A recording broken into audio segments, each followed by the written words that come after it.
And next I will call up Marianne Dumbeck. Yeah, Mom.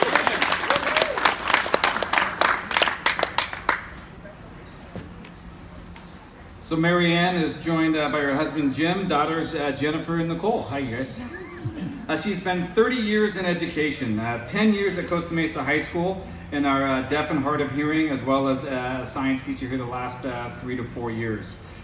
She is extremely adept at her passion for science and students.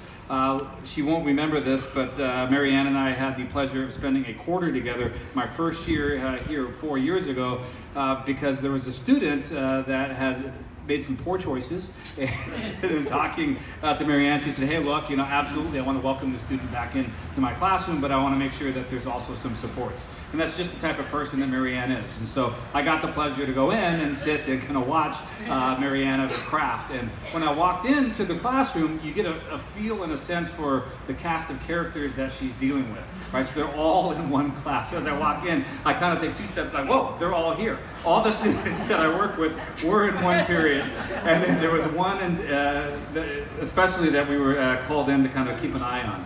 So I got to watch her craft at working in the room for 60 minutes of science with this cast of characters. And you talk about somebody who's skilled at her craft. I still remember a lesson like it was yesterday. She was doing a geology lesson. She had a slideshow presentation from a field trip that they had taken, I think, to Arizona, or was it, you don't remember? I think it was to Arizona, trying to talk about the similarity of the rocks. And of course, the kids wanted to talk about anything but the rocks. They were like, Miss Dumbeck, is that your husband? Are those your kids? But her ability to get them back onto task, to focus on the rocks, to have discussions was incredible. She's made great colleagues and friends. Every year I'm hoping that she's going to continue to bring by these great calendars that her and her husband give away at the holiday season.